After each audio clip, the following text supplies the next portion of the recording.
checked the crisis. Where did it come from? What's the solution? You might be forgiven for thinking, if you'd seen the news over the last few days, and if you were someone who paid particular attention to what the government says, the crisis is in fact now over.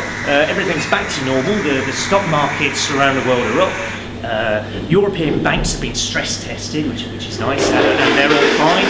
And the UK GDP is up by a staggering 1.1% over the last 3 months or so. I'm really going to have to yell over this. So you might be forgiven for thinking the crisis is all over, everything's back to normal. That's certainly what the government's trying to say. We're now out of recession, you're all going to get jobs again, everything's wonderful. I want to sort of suggest a couple of things. First, that this is nonsense. I don't think I'm going to have to work too hard to convince people here of this. The second thing is that it's not just nonsense, it's really superficial nonsense. It doesn't even begin. You just look at the numbers. If you just look at the announcements from the government or on the news about whether the stock market's up or down this week and this sort of thing, it doesn't even begin to get you near an explanation as to why the crisis is happening, why I think it's so serious, and why its effects are going to be with us now for a very, very long period of time. Because the real thing about this is this is a structural crisis. This is a very, very deep crisis of capitalism as a whole system. I mean, just to go through the examples I picked out. If, for instance, you look at the UK GDP figures, this is the amount of growth in the economy, where growth has actually come from over the last 3 months has been the construction sector. Where growth has come from in the construction sector has been public spending. So it's the fact that the government is still spending a bit of money on building some stuff that's driven growth in the British economy. If the government starts to remove that spending, clearly you're going to get pushed back into a recession. So when George Osborne says he's going to introduce these cuts in October, absolutely huge cuts, going to have devastating impact on millions of people in this country, it's very likely to push the economy back into recession in any case. That's the first bit.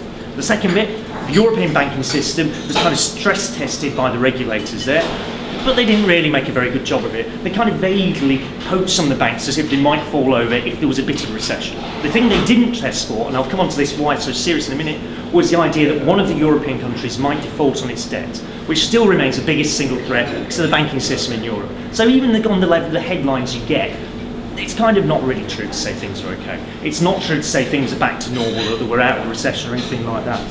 Now, to understand why I'm saying this is a structural crisis, why this crisis is so deep, I think you have to go back and look over the last 10 years or so, and really look at the kind of the so-called boom that we had over the last decade or thereabouts. It's a fairly unusual boom, by the way. It's a boom in which, for the last few years of it, most people in this country didn't see their real wages increase at all. In fact, most people saw them fall slightly. So it's not really a boom that distributed largesse to the mass of the population, but nonetheless, it wasn't obviously a recession. But to understand how that boom occurred, you have to understand that it was driven by a kind of weakness of capitalism. That the boom occurred not because capitalism has a really good dynamic at the heart of it, that there's profits to be made, that growth can occur, that the system's doing really well. It was actually driven by a kind of weakness and a response to that weakness. And the response to the weakness was to create debt, to create promises, if you like, in the future that people, even though they haven't got much money now, might be able to pay off that debt in the future. Create debt now, you give it to people, they can go out and spend things. This is why household debt has risen so much. Real wages stayed low during the boom, consumer spending increased a bit, and household debt increased massively. This is the kind of structure of the boom over the last 10 years. And the effect it has on the world economy, because this kind of takes place right the way across developed capitalism, the effect it has on the world economy is to create huge imbalances in the system. So, for instance, the one that is quite notorious is the difference between China and America, where China makes lots and lots of cheap goods, sells them to America, and American consumers buy those goods with debt that they basically got from China. So you can see the imbalance here. Huge imbalance opens up. Massive debt in America, massive surpluses in China. Inside Europe, inside the Eurozone, something similar happens, where debt is loaded onto the southern European countries, people in those southern European countries, so they then go out and buy essentially German and French goods. Again, massive imbalances that open up there. It's the structure of debt in the economy that kind of creates this weakness. And that weakness, it helps kind of explain why we're in such a structural crisis now. You can also see another thing, by the way, which is that over the last decade, you get a series of financial crises. You go all the way from, more than a decade actually, the saving and loans crisis in America in 1985, when essentially their equivalent of building societies all suddenly found themselves bankrupt. There's the East Asian crisis in 1997, 98, again a big financial crisis, sees a chunk of the world economy disappear. You've got the South American crisis in 99, 2000, where Argentina suddenly 2001, where Argentina suddenly finds itself in default. You have these series of financial crises that take place whilst this so-called boom is occurring. And it's kind of, you can see in these crises what starts to happen by about 2007, 2008, that it's driven by a financial system that capitalism is relying on to drive growth, but it's actually very, very unstable because it's built on debt. It's built on creating money that at some point in the future you sort of hope someone can pay back, but they may not be able to. And that's precisely what happens in 2007. When the US subprime mortgage crisis breaks out. I mean, people might remember people talking about this. It's going back a couple of years. Essentially what happened is there's so much debt in the system that it was starting to be given to people who really had no prospects whatsoever of paying it back. Some of the very poorest people in American society were lumbered with debt by essentially cowboy operators. And when it turns out that these people who quite often just had no income at all, this is to buy houses, right? This is a kind of lunacy thing. Very, very poor people, given debt they can't possibly hope to pay back by cowboy operators.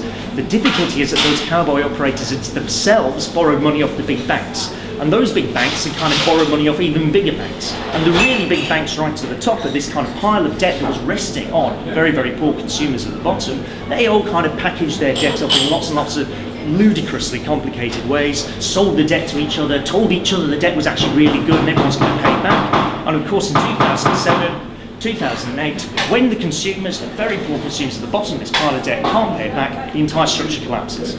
That's what produces the financial crisis of 2008. And it is different to the financial crisis that I mentioned over the decade or so preceding, where you have bits of the world affected, East Asia, South America, Russia.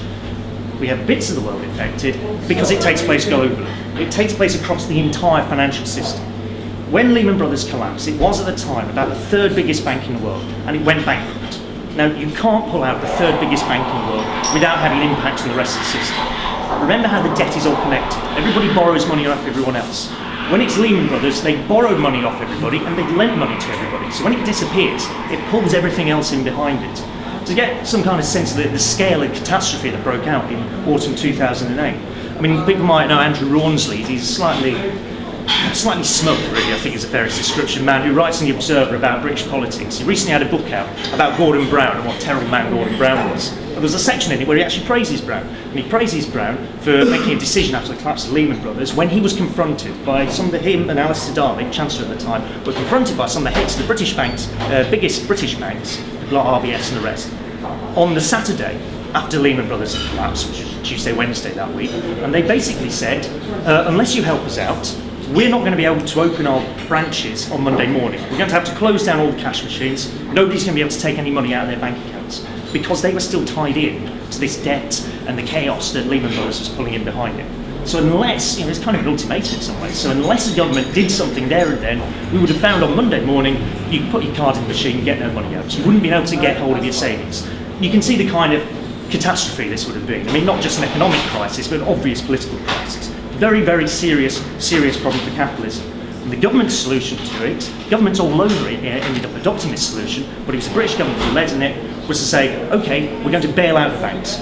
We're basically going to use our power as the state, as the government, our ability to go and borrow a load of money from the international capital markets, to hand it over to the banks so that they can carry on functioning. That was kind of the deal. That was how it was sold to everyone. Now, the total amount of this assistance, I mean, globally, it's just staggering. I mean, you're talking trillions and trillions of dollars. For the UK, the National Audit Office estimates it's about £800 billion that has been handed over to banks to try and prop up the system at this point. It is absolutely an enormous amount of money. And for a brief period of time, in fact, up until now really, it's kind of propped up the banking system. It means that instead of having to reform how banks operate or whatever, you can kind of preserve the status quo. You can keep things much as they are. But the disadvantage of it, and the serious disadvantage, and this is what we're all kind of the crisis we're now facing, and this is the way the crisis is deepened, is that the amount of money you have to hand over, the £800 billion that the government has essentially said we can give to the banks to prop them up at this point in time, creates a crisis for the state. It is so much debt that it starts to drag the state into this problem of debt and the interconnectedness of debt throughout the system. So you're still looking at a weak system, a system that doesn't really produce growth and able to sustain itself, and now, as well as the banks all being tangled up, you have the states all tangled up as well. That's the kind of the deepening of the crisis. The attempt to bail out the banks transfers this financial